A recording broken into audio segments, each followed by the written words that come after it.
जितना ज्यादा और जितना, मैं तो बोलता हूँ गुरु भाई कि साधक को गुरु की अवहेलना नहीं करनी चाहिए। गुरु ने जैसा नाम बताया है, गुरु ने जैसा समर्पण बताया कि मेरी जैसा समर्पण मेरा मेरे गुरु के प्रति रहा है, वैसा ही समर्पण आपका मेरे प्रति रहेगा, तो काम तुरंत बन जाएगा। तो गुरु भाई जब मुझे ब्रेन ट्यूमर कैंसर हुआ था, 1 साल तक गुरु भाई तो मैं डिप्रेशन में था, दवा खाता था। फिर जब मैंने विसर्जन किया, मंदिर मेरे घर में था सब देवी देवताओं का, मैंने उनको खंडित नहीं किया, उनसे प्रार्थना किया कि मैं मेरे पिता की उंगली पकड़ के आपके पास आऊंगा, मैं अपने गुरु की उंगली पकड़ के आपके पास आऊंगा, और मैं आपको विसर्जन कर रहा हूं। मेरा गुरु जहां लेके जाएगा मैं वहां खड़ा रहूंगा। अगर वो आग में खड़ा करता है तो मैं आग में रहूंगा, पानी में खड़ा करेगा तो पानी में, लेकिन मैं अपने गुरु का उल्लंघन नहीं करूंगा। मेरे लिए मेरा गुरु ही सर्वोपरि है। ऐसा करके गुरु भाई मैंने आ गया घर पे और गुरुदेव को फोटो बनवा के लाया और गुरुदेव को आराधना स्टार्ट कर दी। तो गुरु भाई जब मैंने पहली रिपोर्ट निकाली थी 2020 में, उसके बाद 6 महीना तक मेरा जो सर का दर्द था वो सही हो गया। सर में बहुत दर्द रहता था और बहुत ही पसीने निकलते थे, एसी में पसीने निकलते थे गुरु भाई। फिर उसके बाद धीरे धीरे धीरे धीरे गुरु भाई 1 साल का दिन हुआ तो मैंने दवा को विसर्जन करके आ गया। मैं बोला दवा मेरे किस काम की है, जब मेरा परम पिता परमेश्वर बैठा है। जब हमें मालूम चला कि मैं बहुत डिप्रेशन में चला गया था पहले, तो हमें पहले मालूम नहीं था कि मुझे ब्रेन ट्यूमर कैंसर हो गया है, ऐसा हो गया, ऐसा मालूम नहीं चला पहले। बट जब हम पहले क्या करते हैं, जब तबीयत खराब होती है तो एक छोटे नॉर्मल डॉक्टर के पास जाते हैं, दवा खाने में जाते हैं और दिखाते हैं। उसके बाद क्या हुआ कि और मैं गुरु भाई उसके पहले इतना डिप्रेशन में था, और सुनने के बाद अगर कोई जान लेवे कि उसको जानलेवा बीमारी हो गई है तो कितना डिप्रेशन में जा सकता है। तो हमको ऐसा लगने लगा गुरु भाई कि अब तो मैं बचूंगा नहीं, क्योंकि सुनता था कि कैंसर की बीमारी से लोग मर जाते हैं, बचते नहीं। तो गुरु भाई बहुत डिप्रेशन हो गया उस टाइम, बहुत मतलब अंदर के ख्यालों में मैं कूद गया और ऐसा लगने लगा कि अब मैं मर जाऊंगा, बचूंगा नहीं। तो कहीं ना कहीं गुरुदेव की बातें प्रेरित करती थी कि नहीं, मर नहीं सकता तू मर नहीं सकता। तो अभी हमने क्या किया कि उसको वापस रिप्लाई कर दिया कि मैं तो मर ही नहीं सकता, गुरु मेरे साथ है तो मैं मर कैसे सकता हूं। जब परम पिता परमेश्वर का सर पे हाथ है, अगर फिर भी कोई सोचे कि मैं मर जाऊंगा तो उसका समर्पण ही नहीं हुआ गुरु के प्रति। और गुरु भाई मेरा मानना है कि एक दिन तो हमको मरना ही है ना, जीने तो आए नहीं। तो आज ही मर जाएंगे तो क्या होगा कि कल मरेंगे तो कुछ लेके जाएंगे, आज मर जाएंगे तो बिगड़ जाएगा। तो कहीं ना कहीं गुरु भाई साधक की जो आस्था रहती है, उसका जो समर्पण रहता है, उसमें कुछ कमी रहती है और लोग अन्यास में गुरुदेव की गलती देते हैं। बहुत साधक को हमको फोन किए, बात किए, तो बहुत सारी ऐसा बात करते थे कि ऐसा लगता है कि उनकी गलती नहीं, गुरुदेव की गलती है। तो गुरु भाई इसमें कैसा है कि गलती सब हमारी है। गलती जितनी भी रहती है, त्रुटि जितनी भी रहती है, साधक की रहती है, साधक समझ नहीं पाता है। अब साधक को गुरु क्या भाई, चाहिए कि तुरंत मैंने किया और प्रेजेंट टाइम में तुरंत मिल जाए। समर्पण करता नहीं है, अपने गुरु के प्रति सद्भाव से नमस्कार तो करता नहीं। तो कहीं ना कहीं साधक की ही भूल की वजह से, या कह दो समर्पण नहीं कर पाता। और कई साधक गुरु भाई, ये तो उनको अभी तक ये नहीं मालूम हुआ है कि समर्पण क्या है। जैसे कि मुझे 1 साल लगा ये समझने में कि समर्पण क्या है, गुरु क्या देता लेता है, गुरु क्या है, क्या एक्चुअल में गुरु है क्या, ये समझने में मुझे 1 साल लग गए। और पहले मैं ध्यान जैसे गुरुदेव से जुड़ा स्टार्टिंग में, जब मुझे बीमारी हुई तो मेरे जीजा हैं कामन में, उन्होंने बताया कि एक गुरुजी हैं, उनसे जुड़ोगे तो तुम्हारी बीमारी सही हो जाएगी। तो बोले कि अगर आप गुरुदेव का मजाक नहीं उड़ाएंगे तो मैं आपको बताऊंगा। तो मैं बोला गुरु तो ईश्वर होता है, आप बताइए, मैं जरूर करूंगा। तो उन्होंने बताया, मैं बोला पहला ध्यान मैं आपके साथ खुद करूंगा। तो उनके साथ ध्यान किया तो बोले कुछ तुमको डिफरेंट पड़ा। तो मैं बोला ऐसा है कि अभी तो कुछ पड़ा नहीं, लेकिन आज्ञा चक्र पे बहुत जोर से फोकस हो रहा था, ऐसा लग रहा था कि आज्ञा चक्र फट जाएगा। तो बोले कि गुरु भाई ऐसा है कि आपको गुरुदेव तो पकड़ लिए। तो मैं जोर से हंसा। मैं बोला, अपने मन में बोला पहले कैसा गुरु भाई की विश्वास नहीं होता है ना, पहले कोई साधक अगर गुरु से जुड़ता है नहीं,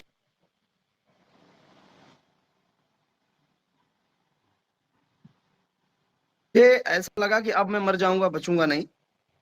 तो फिर मेरे जीजा जब बताए कि ये गुरुजी हैं, अगर आप करोगे तो आपका सही हो सकता है, आप नाम जपना है और ध्यान करना है, ये गुरुजी हैं। उन गुरुदेव का फोटो हमको दिखाए, ये गुरुजी हैं, इनका ध्यान करोगे तो तुम्हारा रोग सही हो जाएगा। उन्होंने ये भी बताया मुझे कि जो डॉक्टर ने रोग को असाध्य कह दिया हो कि ये 6 दिन जिएगा, 7वें दिन मर जाएगा, तो गुरुदेव ने कहा है कि ये कोई रोग असाध्य नहीं है, उसे बचा जा सकता है,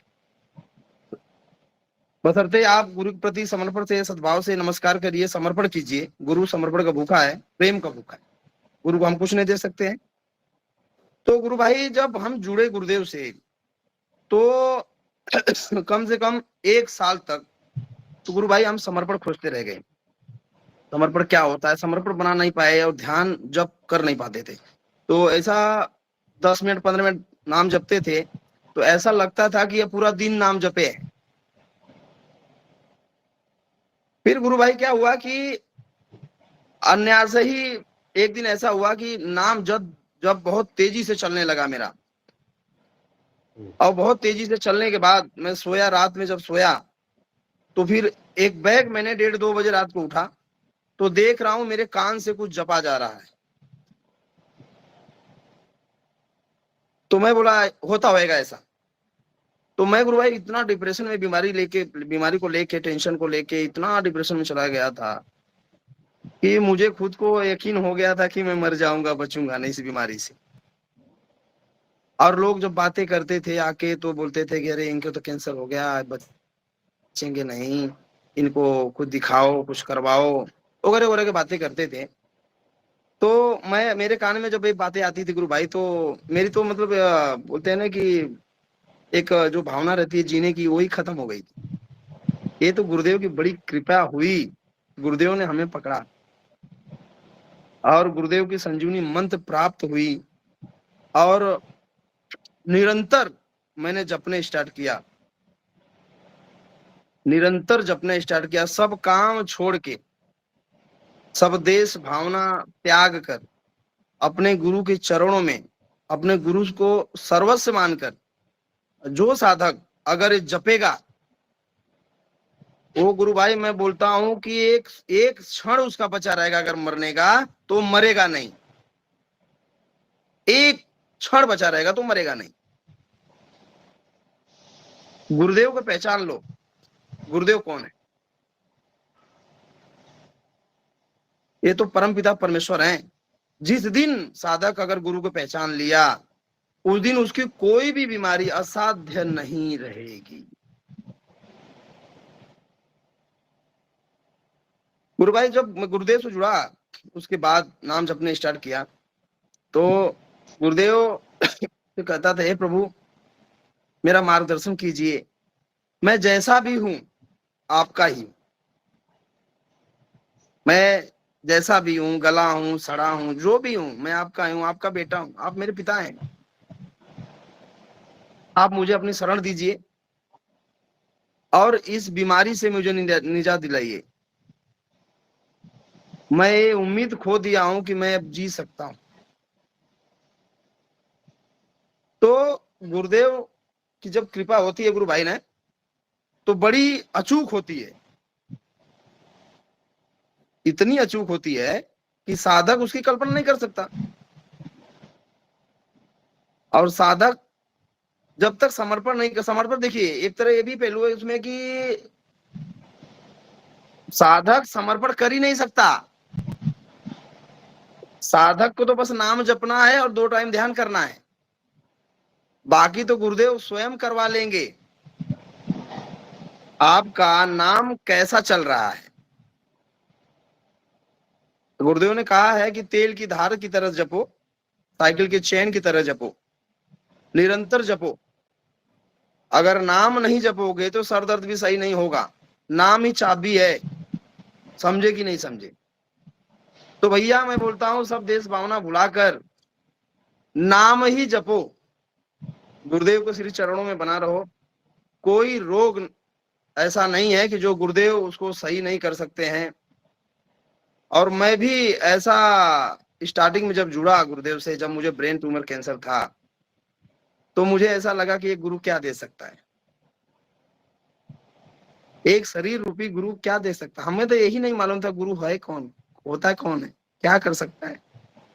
गुरुदेव ने सब समझा दिया कि गुरु कौन है, गुरु क्या कर सकता है, गुरु क्या समर्थ है, सबको गुरुदेव बता दिया। और इसके लिए गुरु भाई मैं बोलता हूं कि हम इतने भाग्यशाली हैं कि हमें गुरुदेव की चरण कमल मिली और दीक्षा मंत्र सुनने का सौभाग्य प्राप्त हुआ। और गुरु भाई हम बोल सकते हैं, हमें गर्व है कि हमारे गुरु के जैसा देश नहीं दुनिया में कोई नहीं। गुरु भाई जब गुरुदेव साहस देते थे, जब आते थे, जो गुरुदेव से प्रार्थना करता था मैं, तो गुरुदेव आते थे तो बोलते तू घबराता क्यों है, मैं हूं ना, तू घबराता क्यों है, तू तो वही करते जा जो मैं बोला हूं तेरे।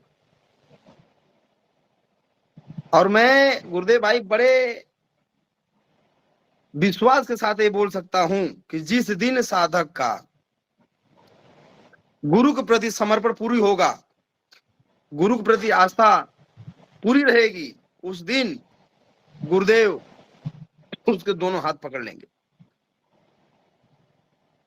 और निरंतर नाम जपो। जो भी साधक है, जो साधक, बहुत साधक गुरु भाई फोन करते थे, बोलते थे कि धर्मेंद्र गुरु भाई आपकी बीमारी तो आप बोलते हो सही हो गई है। तो बोलता हाँ ये तो गुरुदेव की कृपा है, मैं तो मर गया था, गुरुदेव ने जिला लिया। ये जो सांस दिया है गुरु ने दिया है, उसके चरणों में समर्पित है। तो गुरु भाई जो समर्पण होता है, निष्ठा होती है हमारी, जो नाम जपने की जो गुरुदेव ने दिया है, तो हम गुरु की बात का उल्लंघन कर देते हैं। अगर हम गुरु की बात अगर सीरियसली अगर मान लें और संकल्प करके जपें, तो काम बनने में देर नहीं लगेगी, वो तुरंत चालू हो जाता है। तो गुरु भाई जो बीमारी मेरे को थी, इसे गुरुदेव ने हमें मुक्ति दिलाई है। और गुरु भाई मैं उसके पहले जब बीमारी हुई थी, जब गुरुदेव से मैं नहीं जुड़ा था, जब मुझे रिपोर्ट मिली थी, कैंसर की रिपोर्ट जो मिली थी, ब्रेन ट्यूमर की रिपोर्ट जो मिली थी,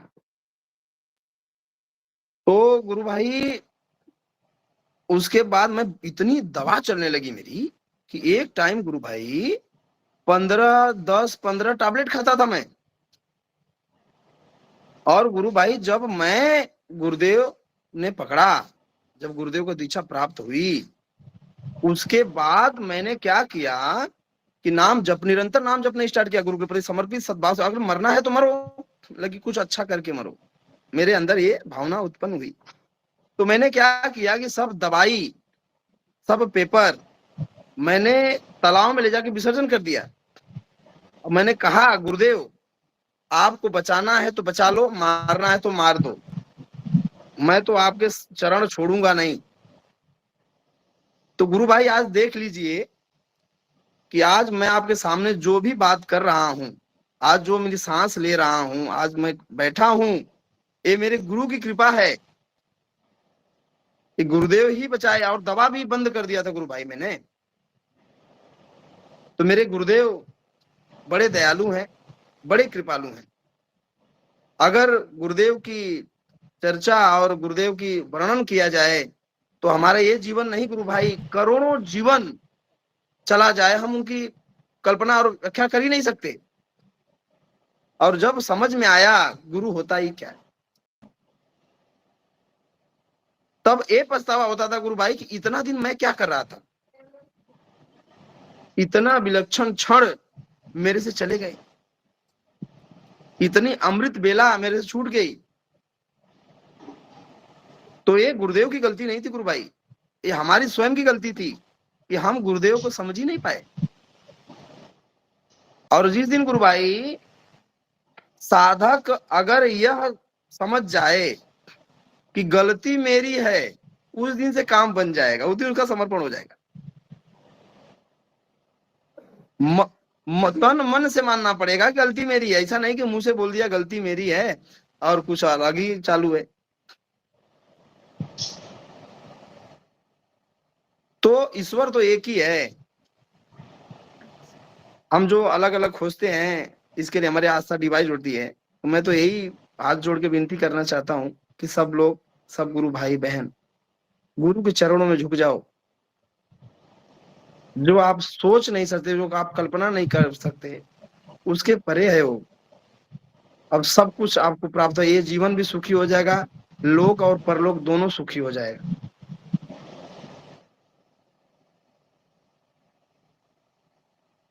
फिर गुरु भाई क्या हुआ कि जैसे आराधना आगे बढ़ने लगी तो मैं पहली बार काजलवास धाम पहुंचा। काजलवास धाम जैसे पहुंचा गुरु भाई, तो एक गुरु भाई वहां पे मेरे को मिले और बोले कि आप कहाँ से हैं, मेरा परिचय लिए। तो मैं बोला गुरु भाई मैं तो वसई से हूँ, पालघर जिला, मुंबई। तो उन्होंने बोला गुरु भाई आप कब से जुड़े, कैसे जुड़े। तो उन्होंने मैंने उनको बताया, तो ऐसा ऐसा मेरे साथ घटित हुआ और मेरे मुंह से जब ट्यूमर कैंसर था तो ब्लड जाता था और मैं अपने ही हाथों से ब्लड को फेंकता था और मेरे ही अपने घर वाले मेरे से नाक मूंद के लंबे चला करते थे। ये तो मर जाएगा 6 दिन में, डॉक्टर ने बोला है। तो कहीं ना कहीं गुरु भाई ये हमारा जो कर्म प्रारब्ध था, अगर हमको ये भी मानना पड़ेगा कि हमारा जो जो दुख आते हैं क्यों आते हैं, जो तकलीफें आती क्यों, हमारे कर्म प्रारब्ध हैं कई न कई जन्मों। हम तो इस जन्म के भी बात अपने को याद नहीं है, तो हमको कई जन्मों की बात कहाँ से याद रहेगी। तो कहीं न कहीं हमारे प्रारब्ध थे जो कि गुरुदेव ने बड़े ही सहजता से काट दिया। और जो चीज को संभव नहीं था वो चीज गुरुदेव ने संभव कर दिखा दिया कि मैं ही कल की अवतार हूँ। ये बता दिया कि मैं ही ईश्वर हूँ, मैं ही 10वां अवतार हूँ। ये गुरु बड़ा दयालु है, ये गुरु इतना प्यारा है। और गुरुदेव हमें ज्ञात हुआ गुरु भाई कि गुरु जी वो पारस पत्थर हैं जो शिष्य को एक बार स्पष्ट कर दे तो वो भी पारस बन जाए। गुरुदेव कहा करते थे कि मैं सोना देऊं लोहा ले। तो गुरुदेव की बातें, एक एक बातें इतना अमूल्य हैं कि अगर साधक उसको समझने लग जाए, अगर समझ जाए तो कहीं भटकेगा नहीं, कहीं नहीं जाएगा। गुरु चरणों में बने रहो, वही मुक्तिदाता है। ईश्वर एक है। और मैं तो बोलता हूँ गुरु भाई, बस हर एक साधक, हर एक शिष्य को सब कुछ अपना वो चरणों में रख दे, गुरु जी के चरणों में रख दे। गुरुदेव बड़े दयालु, उसको सहजता से पार लगा, स्वीकार कर लेते हैं, बड़े प्रेम से स्वीकार करते हैं। और उनको प्यार से आप देखिए तो ऐसे मुस्कुराते हैं, ऐसे ऐसा लगता है कि सब करते हुए मुस्कुरा रहे हैं। तो साधकों को ऐसा लगता है, जब ऐसा दिखने लगता है तस्वीर में गुरुदेव के कि गुरुदेव हमें देख के मुस्कुरा रहे हैं, तो मैं तो ऐसा ही फोटो के सामने, गुरुदेव के फोटो के सामने बड़बड़ाया करता था कि गुरुजी आप चाहते हो ना, आप चाहते हो कि मैं ऐसा ही रहूं, तो ठीक है भाई, आप जो चाहते हो वही सही। अगर आप चाहते हो कि आपके बेटे को तकलीफ है तो तकलीफ ही सही। मैं आपके सब रज में, सब में आपको वो जैसा आप चाहो, जिस कदर आप मुझे रखना चाहो उस कदर रखो, क्योंकि मैं आपका संतान हूं। आप मेरे पिता हैं। पिता थोड़ी चाहता है कि बेटे को कुछ तकलीफ होए। कोई पिता नहीं चाहता। यहाँ तक कि भौतिक जगत में पिता नहीं चाहते कि हमारे बेटे को तकलीफ हो। तो आप तो जगत पिता हैं, आप तो मेरे पिता हैं, आप कैसे चाहेंगे कि मेरा गलत हो जाए? तो भैया समर्पण कर लीजिए। जिस दिन समर्पण हो जाएगा ना, उस दिन आप नहीं बोलोगे, फिर गुरु ही बोलेगा। और गुरु भाई, मैं बहुत ये सब जो घटित हो रहा है मेरे साथ, ये सब अपने अंदर जब चल रहा है ना, तो ये जो मैं बातें बोलता हूँ वो हमें याद ही नहीं रहती है। जब दोबारा मैं स्पीच सुनता हूँ और देखता हूँ कि ऐसा मैंने बोला था, तो मुझे खुद नहीं याद रहता कि मैंने क्या बोला है। में सब है, नाम ही संजीवनी मंत्र है, नाम ही चाबी है। समझे कि नहीं समझे, गुरुदेव कहा करते थे। हर बात पे गुरुदेव बोला करते थे कि समझे कि नहीं समझे। बताने के बाद, समझाने के बाद बोलते थे समझे कि नहीं समझे। तो गुरु भाई, दवा करते, जब मैंने दवा विसर्जन कर दिया तो उसके बाद 1.5-2 महीना मैं ज्यादा परेशान था। और मैं एक नियम बना लिया था कि सूर्य उदय के पहले और सूर्य उगने के पहले मैंने ब्रह्म मुहूर्त में अपना आराधना स्टार्ट कर दी। तो मुझे जब मैं 3 से 5 बजे तक जब ध्यान करता था तो हमको बड़ी शांति महसूस होती थी। रात में कोई चिल्लाट नहीं, कोई आवाज नहीं, कुछ नहीं। तो मैं 3 बजे उठता, नहाता धोता, फिर गुरु जी का आराधना करने स्टार्ट। तो गुरुदेव कभी कभी तो 1 आध घंटा बैठा देते, कभी कभी नेट 15 मिनट में उठ जाता, कभी कभी 20 मिनट लगता, जितना टाइम मांगता मैं। तो जैसे पहले 15 मिनट बैठा, फिर मैं बोला आप 20 मिनट बैठूंगा गुरुदेव से कहूंगा गुरुदेव मुझे 20 मिनट ले लो, फिर गुरुदेव मुझे 1 घंटा ले लो। ऐसा मैं बैठना स्टार्ट किया। तो क्या देख रहा हूँ गुरु भाई कि मेरे रीढ़ की हड्डी में जैसे मैंने ज्यादा नाम जपने लगा और ध्यान ज्यादा टाइम करने लगा, तो रीढ़ की हड्डी में सूजन आ गई और बहुत ज्यादा सूज गई।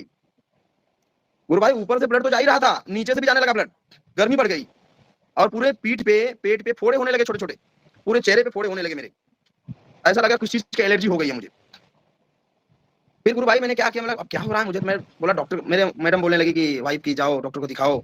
तुम रोने लगी कि क्या हो रहा है, मैं लगता है कि तुम आप चले जाओगे मुझे छोड़ के, ऐसा सब रोने लगते, घर में के साथ निराश हो गए थे। तो मैं बोला अरे तुम लोग क्यों रो रहे हो, मुझे कुछ होगा थोड़ी, मैं मरूंगा थोड़ी, तुम लोग पहचाने नहीं अभी, इस गुरु को पहचानो। मैं ऐसा दिखाता था फोटो को हाथ से, मतलब पहचानो। मैं गुरु भाई चलने की शक्ति नहीं थी मुझे, लेटा रहता था लेटा, लेकिन अपने गुरु के प्रति मैंने समर्पित छोड़ा नहीं। मतलब मर जाऊंगा लेकिन अपने गुरु के चरण नहीं छोड़ूंगा। सब लोग आते थे मुझे समझाने के लिए, अरे छोड़ो जाने दो, क्या बचपना तुम्हारे अंदर है, तुम क्या आदमी की पूजा कर रहे हो, तुम कुछ भी कर रहे हो, ऐसा करो। मेरे घर वालों को बोलते थे। तो मैं बोला भाई नहीं, मैं मर जाऊंगा तो मर जाऊंगा, लेकिन अपने गुरु को नहीं छोड़ूंगा। तो बोले भाई ठीक है, अपने गुरु को तुम अपने साथ लिए रहो, लेकिन दवा खा लो। मैं नहीं खाऊंगा, अब तो मैं दवा भी नहीं खाऊंगा, मरना तो था ही। मरना है, मर जाऊंगा, मर जाऊंगा, मर जाऊंगा तो मर जाऊंगा, तुम जियोगे ना, मैं मर जाऊंगा। तो मैं ऐसा ही बोलता था सबको, तुम जीने आए हो ना, मैं मरने आया हूं, मैं मेरे को मरने दो, सुकून से मरने दो मगर। फिर गुरु भाई वाइफ मेरी रोने लगी, दवा ले लो दवा ले लो। तो उनके शांति के लिए मैंने, मेरे दिल की इच्छा तो नहीं थी दवा लेने की, गया मैं डॉक्टर के पास, दिखाया कि मेरे फोड़े हो रहे हैं, दवा दे दो। तो ठीक है, दवा लेके तो आ गया। तो दवा मुझे दी जाती थी तो मैं ये दवा हाथ में लेके इस साइड बेड के नीचे डाल देता था, पानी को पी लेता था और गुरुदेव का नाम लेता था। गुरुदेव दीक्षा मंत्र जपे रहता था मने मने। और जब वो झाड़ू मारती सुबह, तो वो टाइम की दवा जब पाती तो बोलती ये दवा कौन निकाल दिया। हाँ बोला मुझे तो नहीं मालूम कौन निकाल दिया, लगता है बच्चे लोगों ने निकाल दिया होगा। बोलते नहीं आप मतलब दवाई नहीं खाते हो तो गए ही क्यों जब दवा नहीं खाना था। और ये तो तुम्हारी जिद थी इसके लिए मैं चला गया था। तो बोलती आप क्या चाहते क्या हो, मैं बर्बाद हो जाऊं। मैं बोला ये सवाल मुझसे मत पूछो, ये सवाल परमपिता परमेश्वर सामने बैठे हैं उनसे पूछो, सुन रहे हैं, जो भी आपको बात करनी है बोलनी है, वो निर्जीव तस्वीर नहीं है।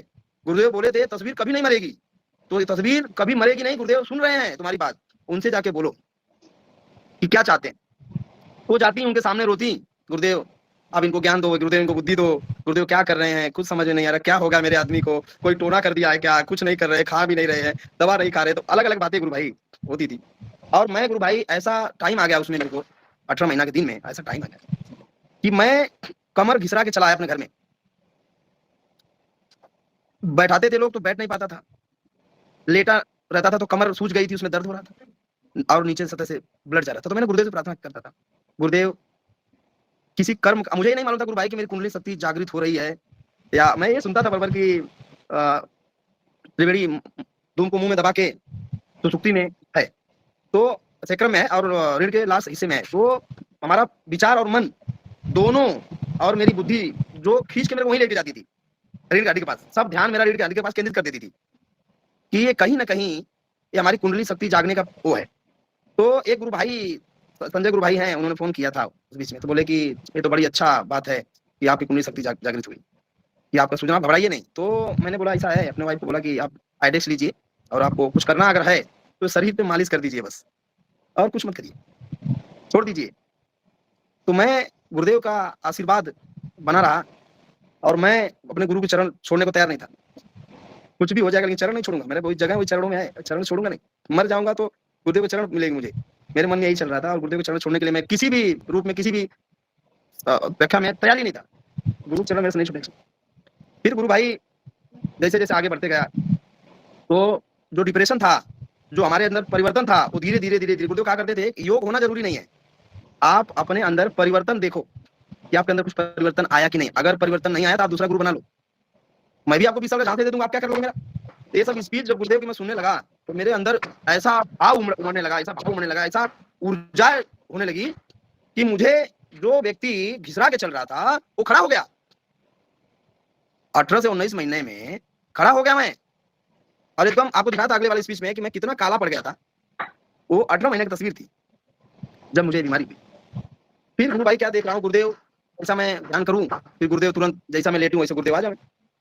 गुरुदेव कहा तुम घबराते क्यों हो। गुरुदेव तो जैसा प्रार्थना मैं करता, गुरुदेव उसका तुरंत जवाब देते, जो मैं कल्पना करता तुरंत गुरुदेव जवाब देते, जैसा मैं लेटता वैसे तुरंत जवाब। तो बीच में मैंने क्या किया गुरु भाई, जब 19-20 महीने हुआ मुझे गुरुदेव से जुड़ के, तो मैंने ध्यान को छोड़ दिया था, मैंने ध्यान करना बंद कर दिया था, लेकिन नाम जब नहीं छूट रहा था। मैं बोला कि नाम तो नहीं जपूंगा अब तो मुझे मरने दो, क्या करूंगा जी के, क्या है मेरे पास कि जीऊं, किस लिए जीऊं, किसके लिए जीऊं। तो जो लोग आते थे समझाते थे मेरे को, अरे तुम्हारे दो बच्चे हैं, औरत है, सब कहाँ जाएंगे। मैं बोला देखिए ये सब माया जाल में मेरे पास जुड़ा ही नहीं, इसमें मैं आने वाला नहीं हूँ, मैं समझ गया हूँ कि क्या है हकीकत, इसमें मैं नहीं आऊंगा, मुझे नहीं चाहिए कुछ। ये अपने नसीब से जिएंगे खाएंगे, ये परम पिता बैठे हैं, इनके सहारे जिएंगे खाएंगे, मैं इनका ठेकेदार थोड़ी हूँ कि मैं जिंदगी भर खिलाऊंगा, अगर मैं मर गया तो कौन करेगा उसके बाद। तो लोग बोलते थे कि इनके अंदर इतना मतलब, तो अपने अंदर बात करते थे लोग कि देखो जब आदमी को मरने का समय हो जाता है तो आदमी के कैसे कैसे बातें करता है। तो ये बातें हमको सुनने को मिलती थी गुरु भाई, तो मैं तो और निराश हो जाता था कि लगता है अब सच में मैं मर ही जाऊंगा, अब तो नहीं बचूंगा। तो लोग कैसे कैसे बात करते, तो मुझे गुरुदेव पे भरोसा था ये जब तक बैठे हैं तब तक मुझे तो कुछ होगा नहीं। अंदर ही अंदर मेरे को चलने लगा कि जब तक ये बैठे हैं मेरे साथ तब तक मुझे कुछ नहीं हो सकता, मौत तो आ नहीं सकती मुझे, मैं मर नहीं सकता। तब ऐसी भावना उत्पन्न हो गई कि मैं मर ही नहीं सकता, जैसा ये भावना उत्पन्न हुई कि मैं मर नहीं सकता। और जो मेरे डिप्रेशन होते थे गुरु भाई, हर दूसरे दिन 2 ब्लड डॉक्टर चढ़ा के जाता था घर पे, पानी 2 बोतल पानी चढ़ता, पानी कम हो गया, खाता पीता नहीं था कुछ, 2 बोतल रोज खोस के जाता था, नींद की दवा देके जाता था कि सो जाएंगे तो सोचेंगे नहीं कुछ और इनको थोड़ा राहत मिलेगी, देख नींद की दवा जाता था। नींद की दवा जब मैंने खाना बंद किया तो उसने सुई लगाना स्टार्ट कर दिया मुझे, कि हर दूसरे दिन उसने सुई लगाया कि चलो ठीक है अब सही होगा। तो गुरु भाई उसके बाद जो मंत्र जप और नाम पे मैंने जबरदस्त फोकस दिया था, जो कहा करते थे कि नाम तो जपना, नाम की नशा तो चढ़नी चाहिए तभी सब नशा उतरेगी। तो मैंने नाम को पकड़ा और जपने स्टार्ट किया। तो धीरे धीरे गुरु भाई मैं देख रहा हूँ कि मेरे अंदर जो परिवर्तन जो थे, और मेरे को योगिक क्रिया बहुत ज्यादा तो नहीं हुई, बहुत थोड़ा बहुत, कभी ऐसा होती थी, कभी ऐसा हो जाती थी, कभी ऐसी जगह रुक जाती थी। तो ऐसी योगिक क्रिया मेरे को हुई, अभी भी होती है ऐसी योगिक क्रिया। और कभी कभी ध्यान जब करता था मैं पहले, तो ऐसा लगता था कि कमर तक शरीर मेरी पूरा शून्य हो गई है और झटका लग रहा है, ऐसा ऐसा करके झटका लगता था, जबरदस्त झटका लगता था। तो गुरुदेव समझा देते थे कि एक कुंडली झटका दे रही है। गुरु भाई कहीं ना कहीं से सवाल का आंसर मिलता ही था हमको, बहुत जबरदस्त मिलता था। कोई गुरु भाई बताते थे, मैं मोबाइल चालू करता था उसमें मुझे मिल जाता था, कोई गुरु भाई स्पीच था उसमें मिल जाता था। तो कहीं ना कहीं मुझे ये सवाल का जवाब मिलते थे और मेरी आस्था धीरे धीरे गुरु के प्रति बनती गई और मैं नाम जपते गया। फिर धीरे धीरे मेरे अंदर जो खान पान की व्यवस्था थी वो धीरे धीरे जैसे खाने लगा तो चेंज हो गई, और जो मैं दारू पीता था वो बंद हो गया अपने आप, ड्रिंकिंग एकदम जीरो हो गई, ड्रिंक की तरह से ताकने का मन ही नहीं करे। तो फिर जब मेरी हालतें धीरे धीरे सुधरने लगी, तो आदिल चांगला करके मुंबई में डॉक्टर हैं, विदेश के डॉक्टर हैं, वो बैठते हैं, उनको दवा चल रही थी हमारी उनके पास। तो उन्होंने फोन किया कि मेरे भाई साहब का नंबर था उनके पास, तो उन्होंने बोला कि क्या हुआ, कैसी तबीयत है। तो बोले कि तबीयत तो बहुत सुधार है उनके अंदर। तो बोले कहाँ से दवाई ले रहे हो अभी। क्योंकि आदिल चंगला की दवा मैंने बंद कर दिया था, दवा फेंक दिया था। तो बोले कि दवा खा ही नहीं रहा है वो, तो किसी गुरु गुरु को पकड़ लिया है और नाम पकड़ के नाम जप रहा है, बोलता मर जाऊंगा चलेगा लेकिन गुरु के चरण नहीं छोड़। तो डॉक्टर साहब बोले भाई कौन से गुरु को पकड़ा दिए हो, कैसा बोल रहा है, कोई टोना वोना तो नहीं कर दिया उसके ऊपर। तो मेरे को बोले आके कि ऐसा डॉक्टर साहब को फोन किया था, बुलाए हैं, तुमको चलना है। मैं बोला मैं कहीं नहीं जाऊंगा, मैं कहीं नहीं जाऊंगा, मैं मर नहीं सकता।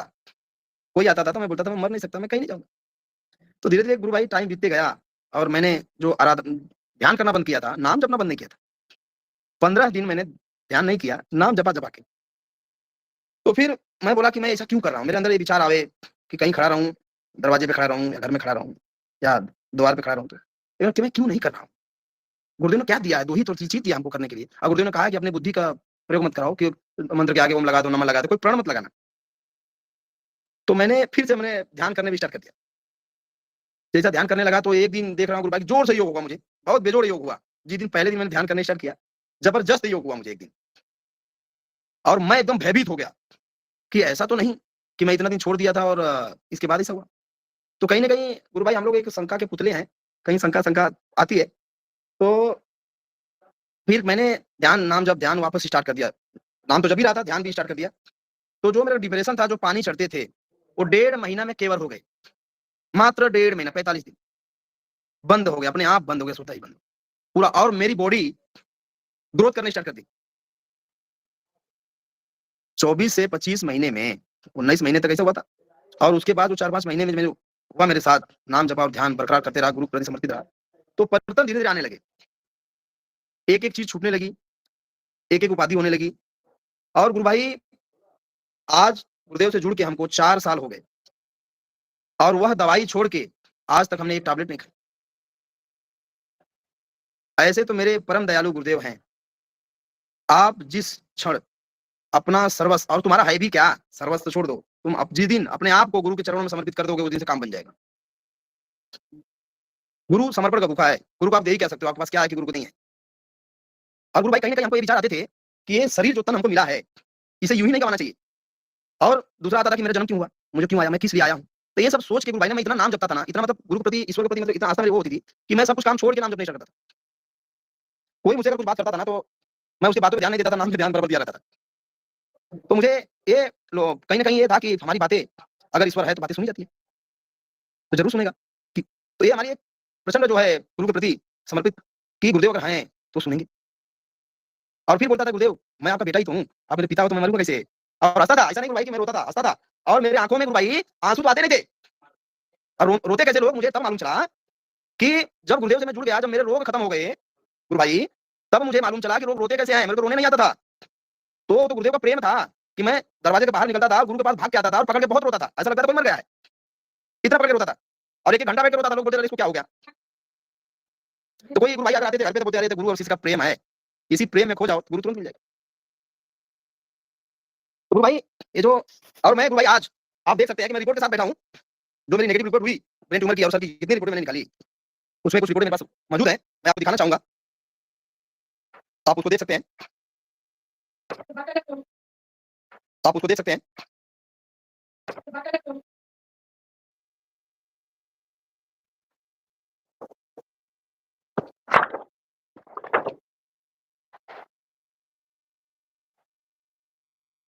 ऐसी गुरु भाई मेरे पास इतनी रिपोर्टें हैं, यहाँ पे अनगिनत रिपोर्टें हैं मेरे पास, अनगिनत रिपोर्टें हैं। और गुरु भाई एक जो रिपोर्ट है ये,